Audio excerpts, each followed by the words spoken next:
పాకిస్తాన్ ఎలాంటి దుర్మార్గమైనటువంటి దేశమో ఈరోజు ఆ సైనికుల మీద చూపిస్తున్నటువంటి అరాచకాలు చూస్తే అర్థమవుతుంది.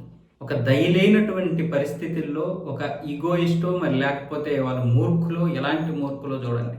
సొంత సైనికులనే ఈరోజు పట్టించుకునేటువంటి పరిస్థితి.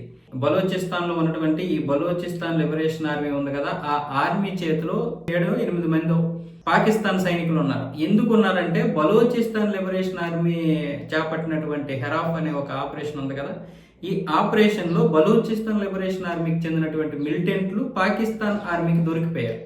వాళ్ళని ఇడిపించుకోవడం కోసం ఈ సైనికుల్ని బందీలుగా పట్టుకుంది బిఎల్ఏ.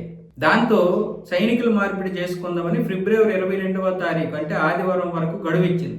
ఇప్పుడు ఈ విషయం ఏమొచ్చేసి పాకిస్తాన్ రావల్పిండిలో ఉన్నటువంటి ఆ ప్రధాన కార్యాలయానికి వెళ్ళింది, ఆర్మీ ప్రధాన కార్యాలయానికి. వాళ్ళేమొచ్చేసి మాకు తెలియదు, మాకు సంబంధం లేదు అనేసారు. మునీర్ గడ్ ఏమొచ్చేసి అలా చెప్పమన్నాడట. ఏ ఉగ్రవాద సంస్థల దగ్గర మా సైనికులు లేరు, వాళ్ళందరూ కూడా ఫేక్ సైనికులు, మా దగ్గర ఎటువంటి బందీలు లేరు, బందీలు ఇచ్చే అవకాశం లేదు, ఆ పరిస్థితి లేదు, ప్రసక్తే లేదు, మా సైనికులు ఎవరి దగ్గర దొరకలేదు, ఎవరికి పట్టుబడలేదు అన్న విధంగా మాట్లాడితే ఇప్పుడు ఒక సైనికుడు ఏమొచ్చేసి మాట్లాడుతున్నాడు. బలోచిస్తాన్ లిబరేషన్ ఆర్మీ దగ్గర ఉన్నటువంటి ఆ సైనికుడు తన యొక్క ఆవేదన చెప్తున్నాడు.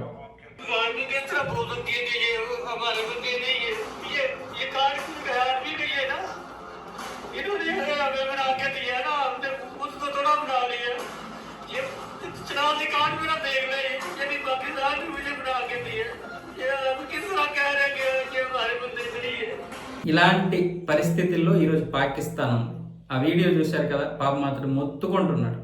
ఒక్కొక్క దగ్గర ఒక్కొక్కరు పెట్టారు, వాళ్ళకి కాపలాగా బలోచిస్తాన్ లిబరేషన్ ఆర్మీ ఉంది. ఈరోజు ఏమొచ్చేసి మునీరు వీళ్ళ ముఖం జాటేస్తున్నాడు, మా వాళ్ళు కాదని. ఆదివారం లోపు కనుక అక్కడ ఖైదీలు ఇవ్వకపోతే వీళ్ళని చంపేస్తారు వీళ్ళు.